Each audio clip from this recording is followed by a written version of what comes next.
Ceci est un livre audio autogénéré par Google. Zoosémiotique. Zoosémiotique, collection dirigée par Astrid Guillaume.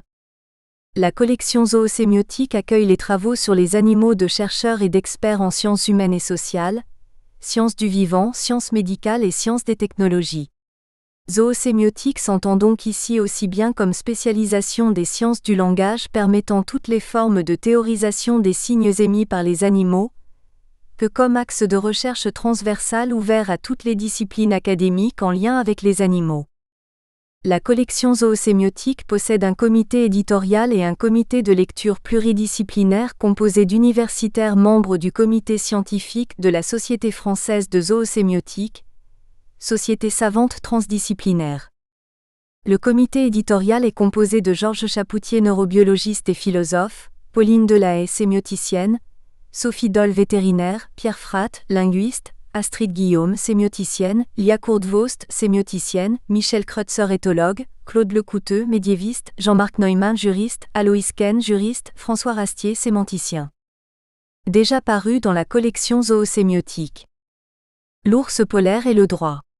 Signaux d'alerte, Jean-Marc Neumann, l'Harmattan 2020. Un des espèces liminaires ? Vous n'avez probablement jamais entendu le terme de liminaire, ou d'espèce liminaire, ou en tout cas probablement pas pour désigner un type d'animal. Pourtant, il est plus que probable que vous viviez à côté de ce type de créatures, certainement depuis des années si ce n'est depuis toujours, la plupart du temps sans les avoir aperçus, parfois sans même le savoir. Vous n'avez probablement aucune idée de ce qui peut bien pousser un respectable chercheur à sortir tard le soir, à des heures indues, par toutes les températures, dans un temps parfois exécrable au milieu des inondations et des canicules, pour attendre patiemment pendant des heures, à plat ventre dans l'allée d'un parc ou assis dans un caniveau, la venue de créatures que vous préférez ne pas croiser, même de jour, même furtivement. Pourtant, c'est ce que je me suis retrouvée à faire de plus en plus souvent au cours de la rédaction de ce livre, jusqu'à ce que pandémie et couvre-feu de 2020, de 2021 puis de 2022 nous séparent, moi et mes vifs et rampants sujets d'étude. Des données manqueront donc très certainement à cet ouvrage. Elles n'ont pas pu être obtenues et j'en suis la première désolée. Mais après un long temps d'attente, il est apparu que la situation pouvait demeurer incertaine pour longtemps.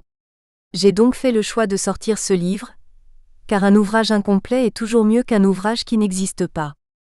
Vous avez très probablement une idée de ce qu'est la biodiversité et la nature. Peut-être n'en avez-vous pas une idée très claire ou très précise d'ailleurs, mais une idée tout de même.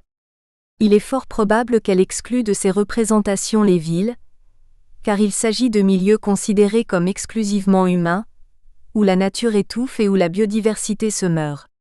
En suivant cette logique, il est également probable que vous ne considériez pas les espèces animales qui peuplent ces mêmes villes comme étant de fiers représentants de la biodiversité. Les rats, les pigeons, les cafards et les corneilles vous paraissent peut-être plus proches de créatures dénaturées par l'environnement urbain que d'animaux évoluant simplement au sein de leur écosystème, comme n'importe quelle autre espèce. Leur sauvegarde, leur compréhension, leur préservation ne vous semblent probablement pas des enjeux majeurs. Il est même probable que vous vous soyez posé une fois ou l'autre la question de leur éloignement, de leur régulation, voire de leur extermination. Ne vous sentez pas coupable, vous n'êtes absolument pas seul. Pour finir, vous n'avez probablement pas une très bonne opinion des talents en matière de marketing de ceux qui ont décidé que mettre un rat en gros plan sur la couverture d'un livre, un essai qui plus est, était une riche idée. Pourtant, contre toute attente, vous le tenez dans vos mains, et votre curiosité est désormais éveillée. Il est donc temps que je fasse les présentations. À Brigitte. Peu de gens portent les rats et les souris dans leur cœur. Il s'agit de ces espèces qu'on évite généralement autant qu'on peut, qu'on tolère tant qu'elles sont loin dans le meilleur des cas, et qui suscitent effroi et dégoût si par malheur on en trouve chez soi. Elles portent une forte charge symbolique négative dont on ne sait pas trop bien d'où elle vient, et il paraît pour le moins étrange de vouloir leur consacrer un ouvrage entier. Je pense au contraire qu'il y a beaucoup à apprendre de nos rencontres avec elles, même des rencontres les plus fortuites. Un soir de printemps, j'étais accoudée au comptoir de mon bar favori, niché au sein des rues du Vieux Paris. Il était tard, la plupart des clients étaient partis, et la nuit était particulièrement douce. Tout à coup, derrière le bar, mes yeux captent un mouvement furtif et, entraîné par des millions d'années de survie de l'espèce, se braque instantanément dans sa direction. En effet, quel que soit notre amour des petites bêtes, notre histoire évolutive de mammifères nous rend particulièrement suspicieux envers tout ce qui grouille, se terre, s'enfuit, se cache ou détale à notre approche. De ce fait, même le chercheur généralement tranquille en leur présence ne peut empêcher ce réflexe ancestral et se retrouve à plisser des yeux vers ce qui a alerté sa vision périphérique. Là, entre deux bouteilles, je distingue alors une forme grise, reconnaissable entre toutes, qui grignote quelques miettes de pain abandonnées sur le plan de travail. Bien que je trouve personnellement ce spectacle fascinant, je ne doute pas que cela est le fruit d'une forte déformation professionnelle.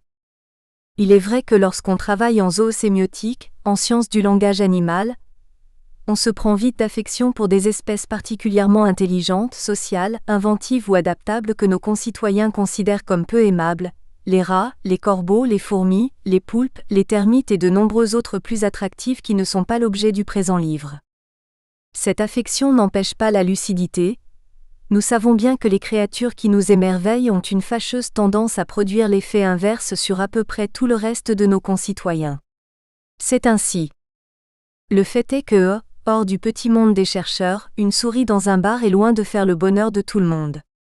Avec le temps, les tenanciers sont devenus des amis et lorsque la gérante revient, je lui fais part à voix basse pour ne pas affoler les rares clients restants de ma découverte. Elle soupire alors doucement. Oui, je sais, elle s'appelle Brigitte. Brigitte est une fière représentante de l'espèce Musculus, très commune près des habitations humaines. Sincèrement, je ne m'attendais pas à ce type de réponse. Le fait que cela ne surprenne personne est une chose, après tout, la présence des rongeurs dans Paris est connue. Le fait que cela ne soit pas non plus un motif d'inquiétude m'intriguait, tant ces espèces sont souvent présentées comme la terreur des restaurateurs et des tenanciers.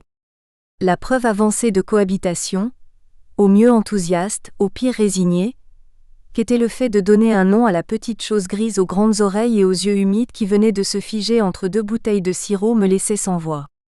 Mais bien vite, cela m'a poussé à me questionner. Sur ma propre réaction bien sûr, sur celle à laquelle je m'étais attendu de la part de mes hôtes ensuite, sur celle que j'imaginais peut-être à tort de fait être celle des clients de manière générale. Pourquoi avons-nous tant en tête que ces espèces sont des nuisances ? Est-ce une réalité quantifiable, ou une image mentale héritée de l'époque des grands jablés ? De toute évidence, je m'étais attendu à plus de panique, mais étais-je face à une exception ou à la norme ? Les professionnels qui les côtoient malgré eux sont-ils avant tout gênés par des conséquences d'hygiène, de maintenance ? Ou bien la première nuisance est-elle la peur, des maladies notamment, que les petites bêtes inspirent à leur clientèle ? Car nous avons bien en tête que rats et souris sont porteurs de maladies, et le spectre de la peste noire semble ne jamais nous avoir quittés.